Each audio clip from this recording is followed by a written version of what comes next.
everyone. My name is Isaac Wooden. I am the co-host of the Unrealized Purpose podcast here with Dalton and Prajesh. He is, I'll just let you introduce yourself, man. Yeah, hello everybody. Thanks for having me on the podcast, Isaac and Dalton. My name is Prajesh. I also run a company called Pambili Coaching. So what I specialize in is the mindset. I'm a neuro-linguistic practitioner, extended disc practitioner. I've also done some mindset training, and I basically work with people who are at the crossroads of their life, where they want to make a change in their life, and we all go through that at some phase. So I just work with clients that want to go to the next stage and move the needle forward. So thanks for having me today. Yeah, it's really great to have you guys on. I have a question initially on the neuro-linguistic practitioner part of it.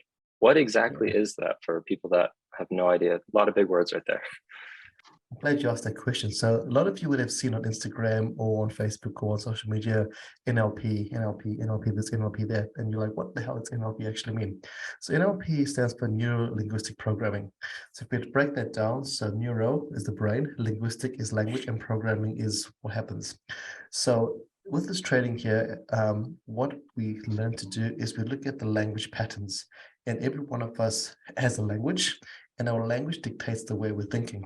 So as a neuro-linguistic practitioner, it's a mouthful. As an NLP practitioner, what we do is we observe the language patterns that our clients have, and we notice that, for example, I should go to the gym. And why should you go to the gym? Should change to woulds, looking at those little languages.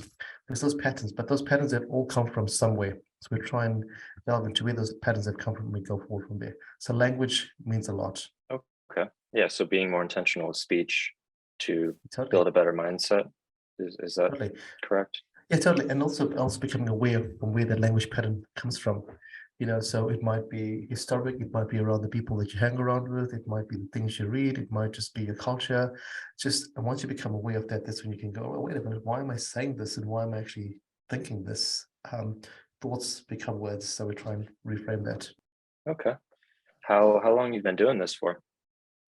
Oh, I've been in the coaching space for probably almost 16 years in the coaching space, and just as a private coach, I guess, with my business for the last 3 or so years. Yeah. Wow. Awesome. Yeah, so it's all basically, my background is in education, so teaching at a university and working at a university and working with young people. And basically that's basically been everyday day-to-day conversations about how to coach the mindset and think about the mindset moving forward. Especially as COVID happened, everyone's mindset shifted quite a bit, and you have to have a refresh and stop to go, actually, what is actually going on? So that's when things changed for me as well in my world. Kind of curious what made you get into this sort of coaching. Yeah, that's a great question. So there's two parts to this question. So when I did my little intro there, I mentioned NLP and I also mentioned mindset as well. So I'm going to break it down into the two parts. So the first part, I guess, is the mindset part. So the mindset part all comes from, actually, it's quite crazy. It all comes from the gym. So what I mean by that there, I go to CrossFit, so I enjoy CrossFit workouts and those high intensity workouts. And when you read those workouts, or when you watch the CrossFit Games, or any of those high intensity athletes, you look at the workout and go, how is this possible? How is this humanly possible? But people still do it.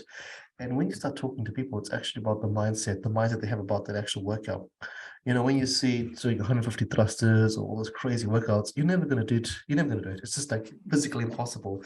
But somehow when you switch your mindset to go, okay, cool, I'm just going to go one rep at a time, that just changes the whole perspective of the workout. You're not looking at 150, you're looking at one. And then I thought about, okay, if you can do that in the gym, how do you translate that across into normal life? Everyday life. And in everyday life, we have challenges that, if you have a big look, they're pretty unsurmountable. Oh, this is so big to do. But if you just break it down and you shift the mindset to go, actually, what is the smallest thing you could do to get to that step? So that's got me into the mindset training and think about the mindset. The neuro-linguistic then tied in really well to that, because it's about the language that you use when you're in those mindset states there. So, oh, I can't do this versus, hey, let me just give it one go. So those are the things that just got me into that.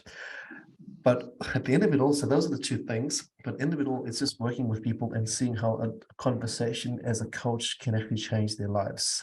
Just a simple conversation, and over a couple of sessions, people's lives have changed dramatically, which is really great to empower someone to do things that they want to do, but have been held back for X, Y, Z. Awesome. Do you have anything to add there, Dalton? Yeah, I was just kind of wondering, like you said you dealt with like a lot of youth. Maybe this is a weird question, but what are some of like the words that they use to kind of excuse, like, well, this is why it's not possible, Prajesh, like this is why I can't do what I'm doing, what I want to Yeah. do. Yeah, awesome. So that's a great question. So I see this a lot. So number one is I'm not smart enough. Number two, I'm not good enough. So I'm not smart enough to study X, Y, Z because they are comparing themselves to a peer. And the expectation is I've got to be smart to be able to do something. Number two, I'm not good enough. So again, they look at their peers and they go, I'm not good enough to do whatever they want to do. Number three, I don't have the money. They use money as a barrier to go, I actually can't go to university, I can't do that because money is a barrier. And money is a realistic barrier, but if you find different ways, if you use it as a block straight away, it's going to block you from trying to do the things that you want to do. Number four, my parents won't let me do it. My parents don't believe in that. So what I mean by that then? So for example, I work with young people that say want to go to tertiary. Say I want to do a BA in history, I want to study history, but the family refuses to think that history is actually something that should be studied. So there's a bit of a barrier there. So those are the four main things that pop up quite a bit, that I'm not good enough, I'm not smart enough, I don't have the money, or my family won't support me. Those are really good. Yeah. Yeah. So for my next question, is like essentially who do you help? Like how do you know if you actually need help, and how do you spot the people that could potentially use some coaching in this area? Great question. So at the start, I called myself a crossroad coach, and I want you to think about yourself, Isaac and Dalton as well. Think about as a stage in your life where you've had to make a decision. We all have to make a decision at some point, and some of us make those decisions and go, right, cool, I want to get fitter, I want to make more money, I want to do whatever it is, you make the decision, you go forward. But there's a whole plethora of people out there that know they have to make a decision, but they don't do it. So, for example, an employee who's been working in a job forever and ever, but they know they want to leave the job, but they don't know how to do it. They want it, so they've got a crossroad. They go, cool, do I carry on living this job, doing this job here, or do I shift? Right, that's one. Number two, people that want to become fit and healthier, they want to be in a relationship, they have to make a decision. So when it comes to decision-making point, some people, easy, others struggle, and they have what we call a limiting belief, which stops them from going into the next stage. Oh, if I leave this job, I won't get another job. If I leave this relationship, I won't be able to find someone else. If I start being healthy, it's going to be too hard. All those things come into play. And it's normally negative. It's never a positive. If it's a positive, you'll be doing it. You want to be stuck. You go, cool, hey, if I leave this job here, I'm going to get a better job. That doesn't happen. It's all about the stop. So I work with clients that are stuck in that phase, that they want to actually move the needle forward because they've got choice. Or even those that don't know if they have choice, they're just cruising along in life and they just said, actually, I want to make some change, but they don't know what their change is. So we focus on that there. Yeah. I'm kind of curious, how are these traits formed? Like, where do these limiting beliefs come from? Where do they start? Yeah, great. So limiting beliefs are so fascinating. I think that they're pretty crazy because we all have them. I have them, you have them, Dalton has them, even though we don't know, we aren't aware of them, we have them. And I think that's a good thing about when you work with a coach, when you work with myself, is we try and figure out where the limiting belief comes from. So a quote I like to use always is awareness precedes change. When you become aware of the limiting belief, then you can make change. If you're not aware of that, then you are not going to make any change. So back to your question is, where do these come from? So if you think about it, when you were born, or when we were all born, we're just born as a blank canvas. Our mind is a blank canvas where we are what we are. And as we start growing up, things start coming into our minds. So whether it's our family, whether it's the language around us, whether it's just our environment. And I like Vishen Lakhiani's description of this called the culturescape. The culturescape that we're born into starts creating our limiting beliefs. So if you're brought up in a culturescape where you're told that you can't do things, or this is bad for you, this is going to get ingrained into you. So the culturescape that you grow up into and actually live in starts creating those limiting beliefs. It can be simple, and I'll give you an example that I read a couple of days ago. So there was a family, and every Christmas, or quite ironic, it's Christmas time, they would have and they plop the turkey in, but the turkey was always too big for the pan, but they wouldn't cut the turkey, they just plop it in. And one day, a daughter says to her mom, "Hey, mom, why don't you just chop that bit off there? Because it's not working. It's not fitting into the oven." And she goes, "I don't know. It's always been done that way." So she said, "Why don't you ask your grandmother?" So she asked her grandmother. Grandma's, "I don't know. I don't know why we did it because my great grandmother did it." And they kept on doing this the whole way through, and they found out that actually the reason why they did it was because the initial person that started this didn't have it had a huge oven, and everything fitted. And so they just carried on the process without actually understanding why they did it. So those thoughts and those patterns just come through the whole way without us actually stopping to think about it. Yes, so limiting beliefs basically come from your culturescape. Is there any questions you'd ask yourself? It seems like with the example of the turkey, like it's just part of life. This is just what you do. But like, Yeah. is there any questions that you can ask yourself on a daily basis that are like, hey, is this a limiting belief? Is this a habit that I've formed for no reason? Like, is there any questions there? Yeah, great. So I think the way we do this is you think about, okay, if I want to do something, so okay, let's go backwards. With everything we do in life, we're trying to do something. So we're trying to move a goal. Every time you wake up in the morning, there's a goal. I want to do X, Y, Z in the day. So sometimes we're trying to do those goals there. So for example, I'm going to use healthy as an example. So every single one of us in this world knows what we need to do to be healthy. We have to eat healthy, we have to move. Those are the two basic things that we have to do. But that doesn't mean we're all doing it there. Okay, we go, cool, we know what we have to do, but we don't do it. So in most cases, a limiting belief comes into play is you know what to do. So here's what you have to do. Here's the goal. What is stopping you from getting here? So then you ask yourself the question is, why am I not doing this? Why do I know what to do, but I'm not doing that there? And I think it comes down to four basic reasons. There's four reasons why you don't cross that bridge there. So number one is your beliefs. So from the culturescape, you believe that I believe that getting healthy is, I don't need to do that there. Not what I do. Okay, that's fine. That's cool. Number two is your behavior. So your behavior, so you might eat healthy, but you might not move. Or you might move, but you might not be healthy. So your behavior is going to change. It's not going to let you do that there. Number three is your emotions. So you might get overwhelmed, you get frustrated, which is going to take you away from actually doing the actual movement. And number four is your focus.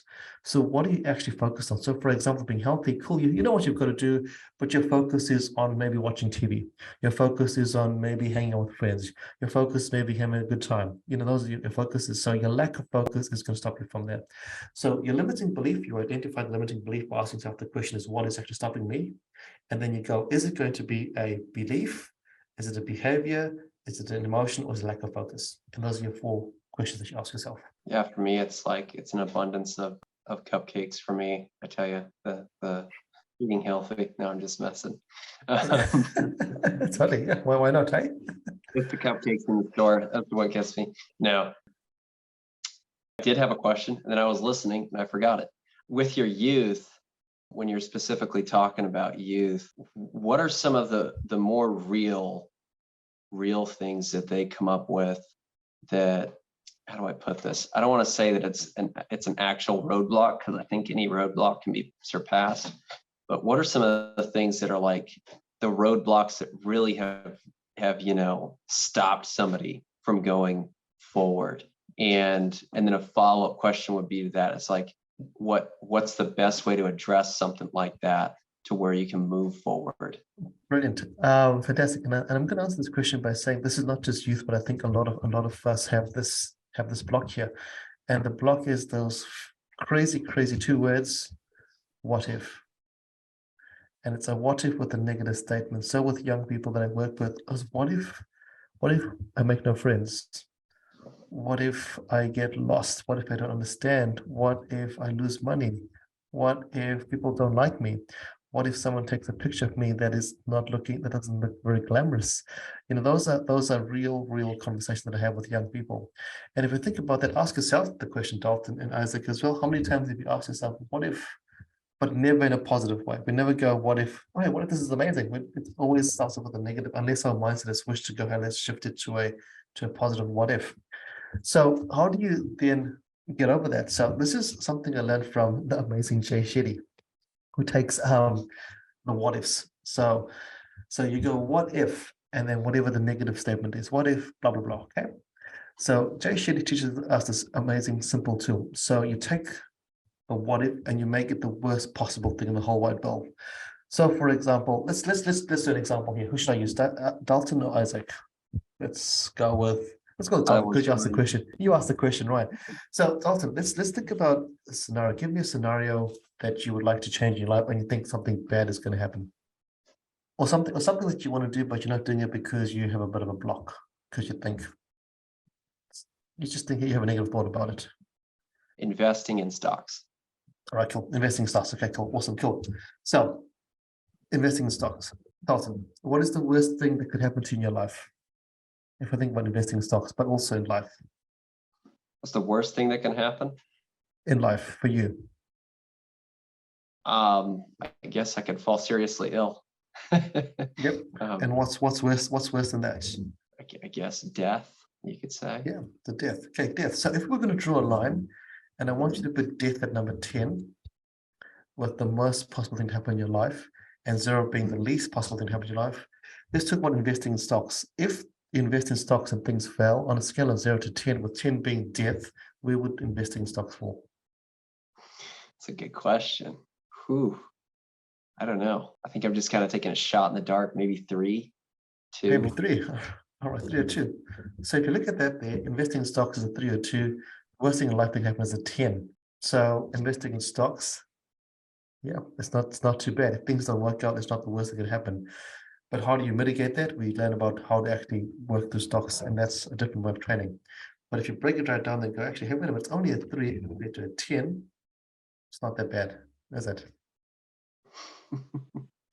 Yeah, that's one way to look at it. Yeah. Yeah. So that's one way to think Like about getting over fear, right? Then the next thing. So once we realize that, okay, cool, we talk about. So we look at a 3, then we look at what's stopping you from getting the stocks, because we know it's not that bad, it's not as bad anymore. And then we work through what is the limiting belief around that there. So when you work with clients, we first bring out the perspective, the context, and then we work out the limiting belief, or the limiting action, or the limiting behavior. And it could just be lack of knowledge, which is a whole different ballgame altogether. Does that make sense? Does that example help you?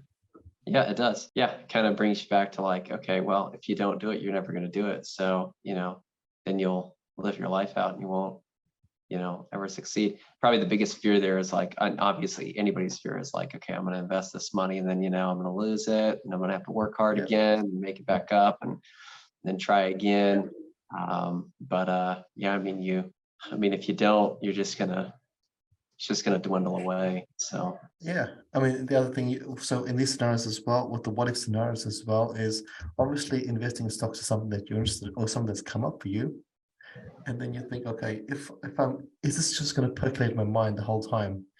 I'd rather just put some money in, whatever it is, small amount, and go from there. And if I lose money, I haven't lost a lot of money, and if I lose a lot of money, that's how you learn, right? So all the money is a whole different ballgame altogether. Money is a whole different ballgame, so you got to be careful around that. So how long does it take to break through, like, and build new habits or break through bad habits that are set up by limiting beliefs? Oh, that's a great question. I love the word habits there, because as we know, habits are both good and bad. We have good habits, we have bad habits, and that's just part of our discipline. How long does it take? And how long is a piece of string? Isaac, this is all about commitment.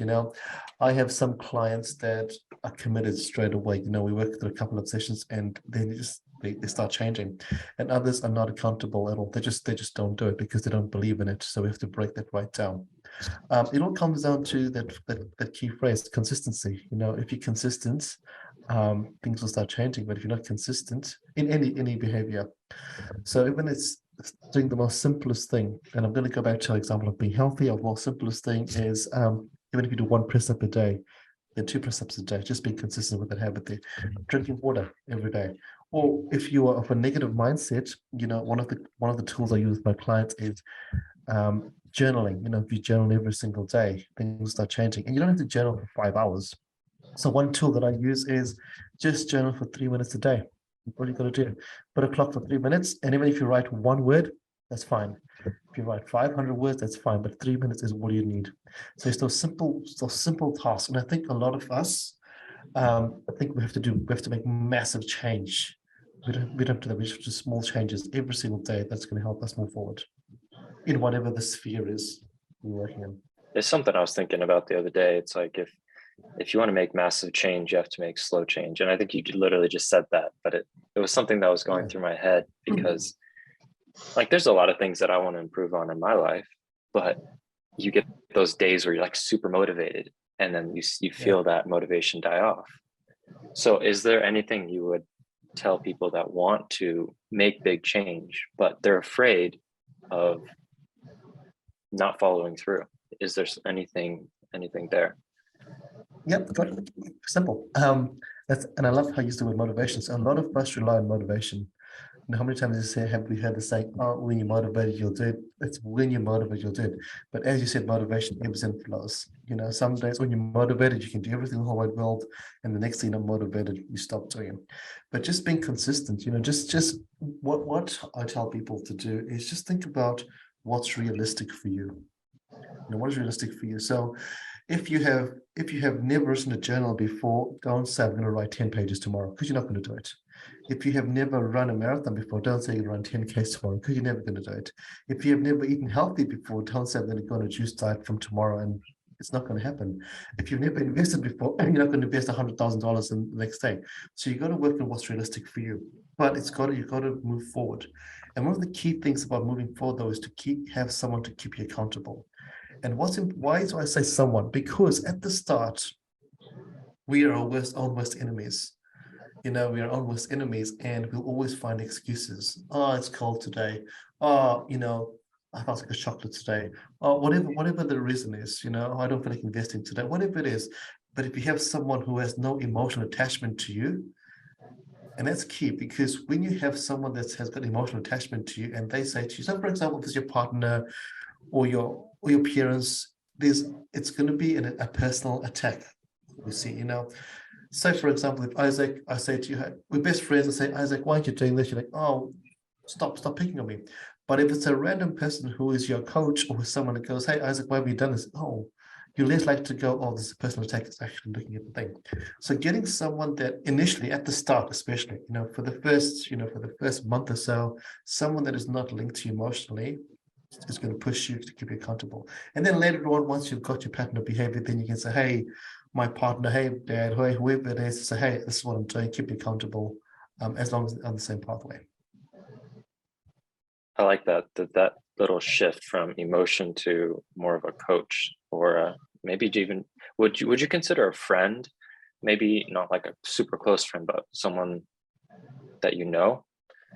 Yeah, and that's a tough one, right? Because you know, friends are amazing. You know, we all have friends in our lives, and you might pick a friend that is in the same framework as you. So, for example, if you have a friend that is good at investing, you might go to them and say, "Hey, friend, you're going to keep me accountable." If you have a friend that is good at running, you'd go and say, "Hey, keep me accountable." If you have a friend, so you're not going to pick a friend who sits at home and watches TV to say, "Keep you accountable," because they're like, "Yeah, whatever, who cares, you know?"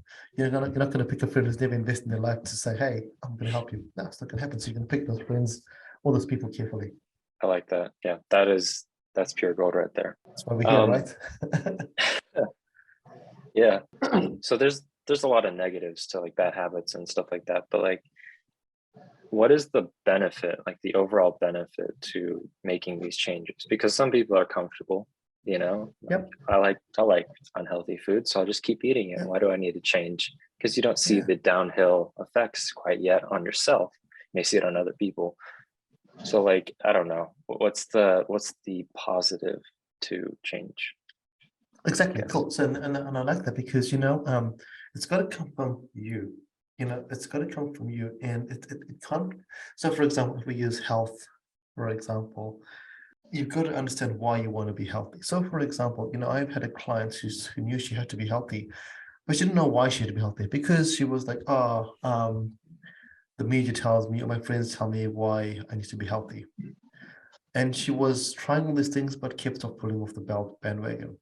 We then shifted the reframe and said, okay, cool. Let's think about what happens if you're not healthy. Let's think about what happens if you're not healthy. Oh, you know, I'll be sick. I was like, cool, that's fine, whatever, that's all cool. But let's become real. Let's become real. And when we became real, it came down to the fact that if she's not healthy, she can't play with the children anymore. when she is 40 years old or 50 years old and her child is running around, she can't do anything. The second thing is if she's going to be unhealthy, she's not going to be around long enough to see her grandchildren. Once we did that and that became real, it became personal to her, actually, I can't do that. It just shifted totally. So when you think about when you're making the change would come from you. So this is when you work with the coach. The coach is going to say, is going to bring it down to, okay, what is the purpose for the change? What is the purpose? At the end of the day, like Simon Sinek says, is you've got to find your why. Why are you actually doing this here? Why are you healthy? Why do you invest? Why do you want to have a relationship? Why do you want to, whatever those things are, what is the why? And we all have superficial whys. And which is when the coach digs in and goes, okay, cool, let's go to the next layer. Let's go to the next layer. And once you find out what the real why is, then you will start seeing some change. And the change is always going to be, if you're working with someone, it's going to work in a positive way. Now, if you think about not doing anything, I like to think about change is like a rocking chair. So if you think about a rocking chair is always moving, but it's going nowhere. So you can always tell yourself, I'm going to change, but I'm not doing anything. I'm just going to have the language, keep saying, I'm going to keep rocking forward, but I'm not going anywhere. But if you're on a bicycle and you keep riding, you are going to keep moving forward. Whether it's one stroke at a time, you're just going to keep moving. So every pedal that you take is going to take you forward. So do you want to be a rocking chair that's just going to be keep on saying that and staying the same? Or do you want to be on a bicycle moving forward in whatever aspect of your life you're talking about? Yeah, that is really good. I like the way you said change, because that's one of those words, and Isaac knows, like, I'm a stickler for words and their definitions. But change is one of those words that people use all the time, and they don't realize it doesn't necessarily mean that you're doing anything. So the word right there, like, would be progress. Like, well, are you making progress? Not, are you making change? The other thing I was, to go back a little bit, we were talking about consistency is in slow steps. And I think you actually made a tweet about it, Isaac. Slow steps is the way to get to your goal, and to actually progress.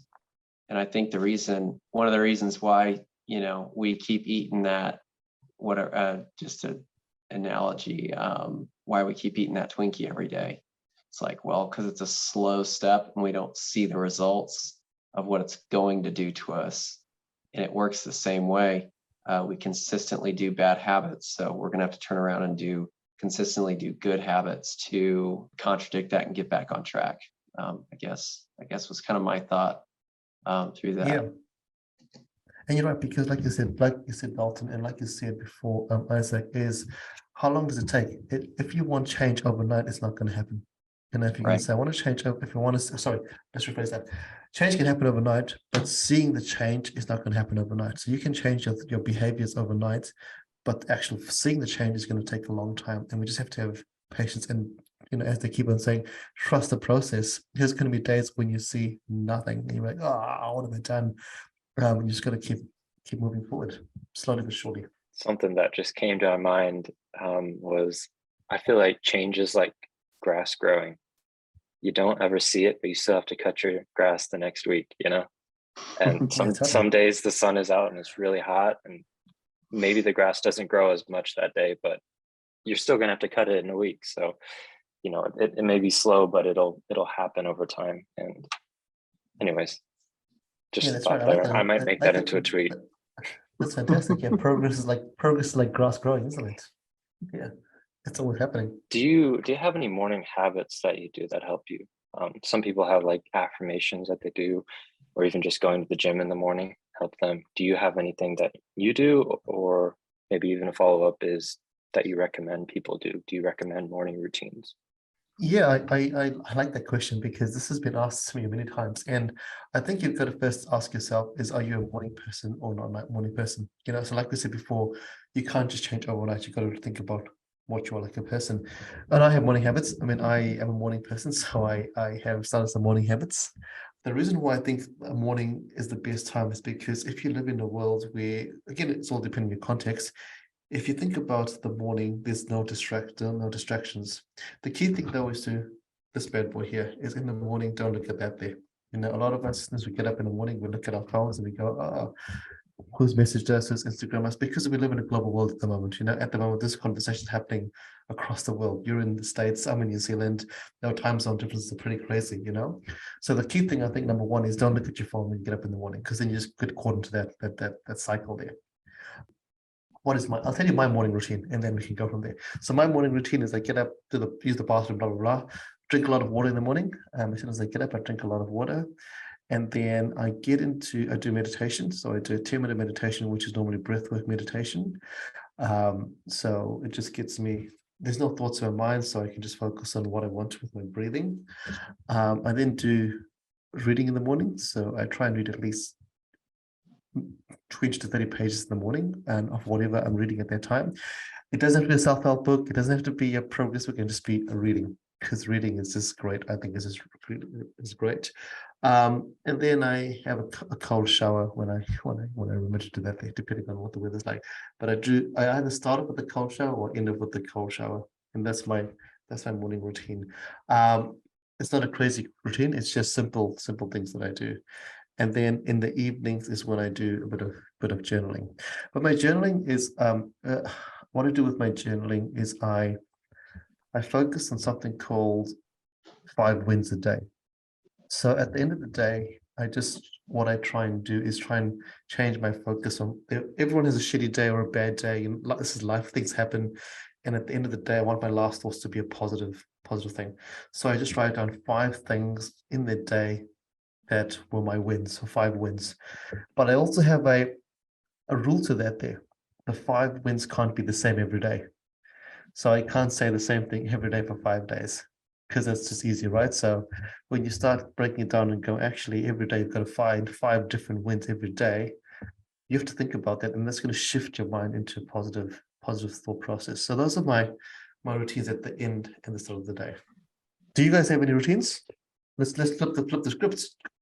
Do you guys have routines? I don't have a like a morning routine exactly, because our schedules are all over the place. But I have like a checklist of things that I do, and I just tick each of the boxes.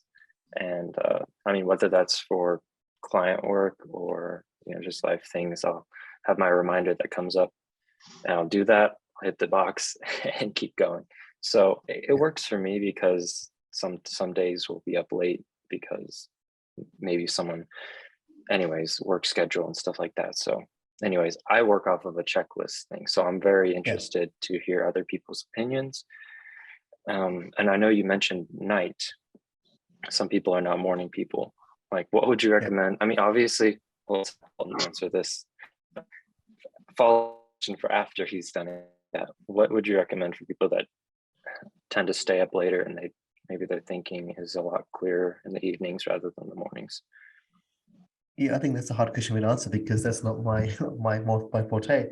But I guess it'll be the flip. I guess I think meditating before you go to bed would be a good thing. Doing maybe having a shower in the evening, just the reverse of that. And and somewhere also I forgot to add, somewhere in the day there's going to be some movement. I have to do some intentional movement. Sorry, let me rephrase that.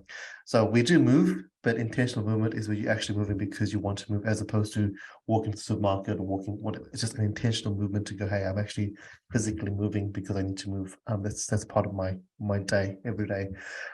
So in the evenings, I guess the journaling, the meditation, the screen time, reducing that if you can. But again, we have to be mindful in the world that we live in, and especially Isaac and Dalton, you're both creators, and you do some pretty cool stuff on technology. So that's might have to just change a little bit, but you got to do what works for you, and also comes down to why are you actually doing it? Are you doing it because someone told you to do it, or are you doing it because it's affecting your life in a progress way forward? Dalton, what about you? Do you have any routines that you get up to? Yeah, so I love the mornings. I used to have a really good morning when I lived back in Kansas. I would wake up, man, I loved this. I hope to get back to it soon. But I would wake up, I would normally get dressed. I didn't need like a shower or anything, but I'd get my coffee about an hour later, and I would read for about an hour, and like probably 8:30 after that. Man, anything I went to go do, it was like, felt way energized doing that. Now my morning routine's a little different, but wake up, kind of struggle getting up, and still wait an hour to drink coffee. They say you're supposed to wait a little bit before that. I don't look at my phone though. I stopped doing that, other than turn the alarm off. So yep, there's that. And then I have, you call it meditation. I pray at about 8 o'clock. That's part of my morning routine, and have some scripture there at right around 8 o'clock. And then from there, morning's pretty much over. I'm pretty much into high gear and work. Like you're pretty hardcore on like, hey, if you start your day off right, you're gonna have a good day. And so that's probably why I do a good morning. I feel like my morning routine's pretty good, is because like when I get to that prayer in that time, scripture time, that's fuel for the day. And so like with you, meditation. But yeah, so that's kind of my morning routine. Nothing special, super different. Yeah, and I also want you to think about, it is special. It's special to you. It is special to you. And I think it's important to realize you've got to work in a routine that works for you. There's so many people out there that say you've got to do this, do that, and it doesn't work for you. And I love how you used scriptures and prayer, because that is meditation. People go, hey, there's a form of meditation. It doesn't have to be lying down, breathing, whatever your Zen moment is. You embrace that. So people listening to out there, you don't have to do what other people do. You just got to find what your Zen is, and that's important. So thank you for adding that, Dalton, because I think it's important for people to go, hey, it just has to be special to you. Doesn't matter what others think. I think that's huge. That alone, like, you have to do what works for you. And with social media, everyone throwing out their opinions, even the media in general, like, this is how this needs to be. Well, maybe it works for certain people. Take little pieces of advice from everyone and build something that's solid for you. You don't have to, this is how he does it, this is the only way to do it. And I think it traps a lot of people. Would you agree? Yeah, totally. And then becomes the whole comparative. Oh, Isaac is doing that, I'm not doing that. Oh, I'm not doing it right. And then it goes the whole negative mindset again. Because we live in a crazy world of comparative. We just like to compare. Humanely, we just compare. And we just, hey, I don't have to compare this. This is my thing. But also, you've got to be aware. This is where you go, cool. You can't be too comfortable. Sometimes you've got to be pushed out of your comfort zone in certain things. Like getting out of bed. I like what you said there. I like what you said there, Isaac, because I did that for a while. I was like, I guess wherever I was and listening, the people I was listening to, it was like the thing was, get up and run a mile, run 2 miles, and you'll feel great, and you're gonna get a great kick out of the day. And I was like, dude, that was awful. That was the most awful year of my life. Getting up, running 2 miles. Like, you remember me when I was 16, 17. I was scrawny. I was skinny. Last thing I needed to be doing was running. But yeah, find something that works for you. And then if you'd say that to a bodybuilder or someone that has the morning routine of going to the gym for 2 hours, they'd be like, cardio, no, it kills your gains. You're always going to be so skinny. Yeah, and exactly. Yeah. It doesn't work for it doesn't work for them. So, but That's anyways, right, yeah. What would you say is the number one thing in your life? It doesn't have to be the number one that you changed that caused you to start kind of going down the road, take the road that you took to being a life coach and a teacher? That is a fantastic question, and I love it. So again, there's going to be 2 points in my life, and number one is going to be linked to my body, which is where the whole change has happened for me. So about 10 years ago or so, I never used to go to the gym. That was not my world. I was like, yeah, who does that? Because I grew up in the world where people that went to the gym were dumb people. Like, only the people that don't have brains go to the gym. And that was the world I grew up in. So like, why would you do that there? Because only silly or not smart people go to the gym. That was the world I grew up in. And that was a philosophy that I had in my mind, which is crazy, right? When you think about it.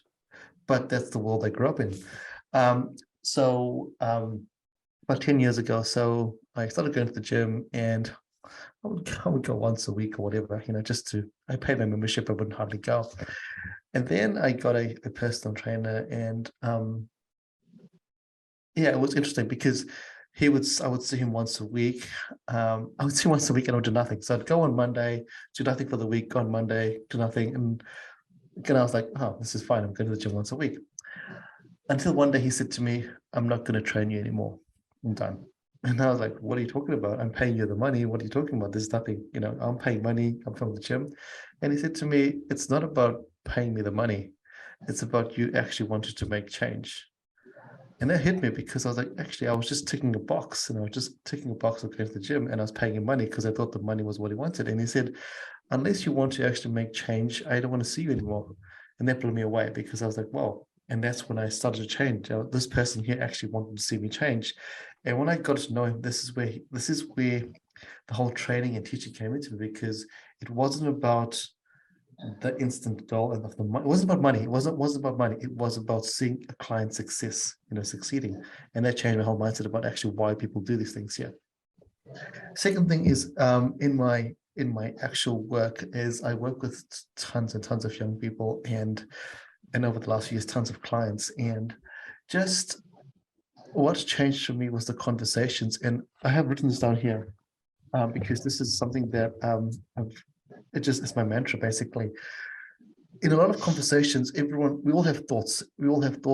And there was a conversation I had one day where a person was just telling me all these thoughts here. And this just came to me. Not everything you think is true.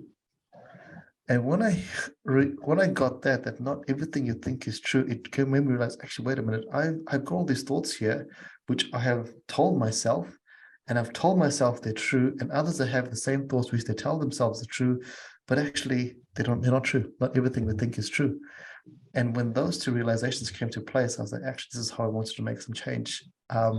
So for me, it was the physical change. When the trainer said to me, I'm not here for the money, I'm here to see you grow and change.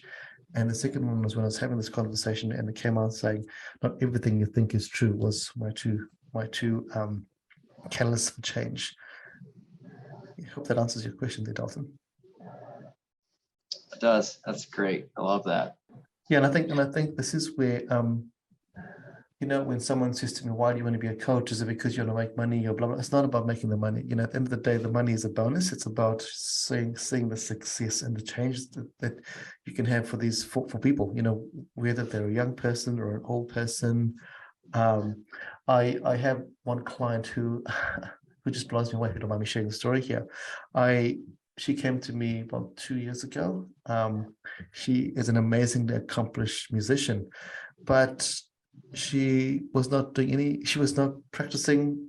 She was just playing. She was cleaning the house the whole day because she had lost all the self-belief. She had lost all the self-belief. Nothing. We did tons and tons of work with her, and it all came down to some belief that she had with the family and her children. And after we did all this work together, and again, I said to her, hey, I'm not going to use the name, hey, clients, all the stuff that you're thinking about, none of it is true. Not everything you think is true. And we did this work together, and now she performs every single week at a local pub in where she lives. Every weekend. If I'm doing nothing, it's every weekend. To me, it was seeing that success and the joy she brings to all her people that follow her music is why we do this here. That's awesome. It is awesome, isn't it? It is awesome. Yeah, this is the last question that I have. Kind of wrap this up a little bit, but if you could leave the listeners with any actionable advice, what would it be? Yeah, actionable advice is I think the biggest thing that I've learned is ending your day with a positive thought. So if you want to take one learning from this whole podcast here, is actually two learnings. Number one is progress takes time. It's not going to happen overnight. Progress takes time. And if you're really committed to it, think about your why and find someone that's going to keep you accountable. And the second thing that I want people to take away is the positive mindset. So I'm not saying you've got to be happy, hunky-dory every day, But before you end your day or before you start your day, whichever it is, give yourself time and permission to write down 5 wins for the day or the night. You know, if you're a shift worker, shift it around. That just sets you up before you go to sleep. It gives you a positive framework. With that being the last thing you think about if you go to bed. Yeah. So hopefully that people can implement that, and that might, and let us know how that goes. Yeah, for sure. Do you guys have anything else you would want to add before I think wrap it up? Yeah, I'd like to ask the two of you a question, and I guess I'll go Isaac first. If you take yourself back to before you started what you're doing now, what is the limiting belief that you had before you started your, or was there a block before you started off what your great social media stuff, or was it just a natural, hey, I'm good at this, I'm going to do it? I think my limiting belief was like, I could never make money online, or why would somebody pay me to do this? Because there's so many other people doing this as well, because there are. So Yeah. I'd say those are probably my two. Yeah, and when you got over that, how did you feel? Did you got over it? How did you feel when you got over it? Still working on it. Yeah. it still blows my mind. Yeah, every day, every month. So Yeah. It's an interesting world, the online world. Even just being able to sit here and talk to you guys and share and ask these questions that hopefully spark questions in other people. What about you, Dalton? With whatever your last endeavor was, what was the limiting belief before you got over that? The limiting belief was that I didn't have enough experience, I guess. That was with my first job so I used to do construction, build stuff, but I only really did roofing and painting. And I was kind of scared to step out and do other things. And I guess kind of when I got over that, like, you can always get yourself in a little bit of trouble saying you can do something when you can't. But it came to building a fence, and I don't know how many times this lady asked me, she said, have you ever built a fence? Have you ever built a fence? Have you ever built a fence? And I was like, yes, I've built a fence. Yes, I've built a fence. Yes, I've built a fence. And I think I had built like one fence. And it was like with a group of people. So I really didn't know everything there was, but I was like, it can't be that hard. It can't, like, I just kept telling myself, and I was like, it can't be that hard. And so no, got the fence built. And after we did that, I was like, okay, I'm sure I can do more than this. I know that's small, I was like probably 16, 17, but yeah, so that was one of the big things was just, and I guess I kind of learned that, you're only going to get experience by, experiencing it, going and doing it. And so it's kind of a new way of, stepping out of the comfort zone. Beautiful. And what made you say yes? Like what was, can you remember the moment that, why didn't you say no to the lady? What was the yes? I think one of the biggest reasons I didn't say no was because probably the doubt of like, you're not smart enough to do that. Kind of got back to the 4 things that you said at the beginning was a lot of youth, I'm not smart enough. I don't have enough money to do this, And so part of me was just, and probably my dad had a little bit to do with that. He didn't say, what was weird is I hardly heard encouraging things from my dad. I heard encouraging things from other people that my dad told about me. And one of them was like, oh yeah, that son, that one can do anything. That doesn't matter what it is. And I think after I heard that just a few times, just those encouragements, those words of encouragement, that kind of ultimately was like, yeah, I can build a fence. How difficult can it be? And so, I mean, if I get in over my head, so what? I guess. So that was kind of, I don't know if that answered your question. That was beautiful. Yeah, thank you for sharing that, because there's some power that, like you said, there was that moment when you decided that you were not going to say no anymore because, hey, you were tired of people saying you can't do that. But also on the flip side, there was the encouragement as well. So, and so there's 3 things. And also, what is the worst thing that could happen? which is what we covered in today's conversation. A couple of those things there. So brilliant. Thank you for sharing, both of you. It's a good question to end with. So if any of the listeners want to get in contact with you, what is the best way to do that? Yeah, thank you. So the best way is on my Instagram page, which is @Pambili Coaching. There's a calendar link. Just click on that there. We can do a free first call. No charges, nothing. Have a chat. And that way you can see whether you'll be able to work with me, and I'll see if I can work with you, because not every coaching client gels together, so we have to make sure we're actually going to gel together, because we want to move forward together. So jump on there. And if you don't want to give me a call anyway, just jump onto that Instagram page, give us a follow, because I think there's some cool stuff there. Awesome. I'll link up his Instagram in the show notes, so you guys can check that out there. But thanks for getting on, Prajesh, and sharing all that. That's so many gold nuggets there. Can't wait Awesome. to actually get this live. Well, thank you very much. Thank you, both of you.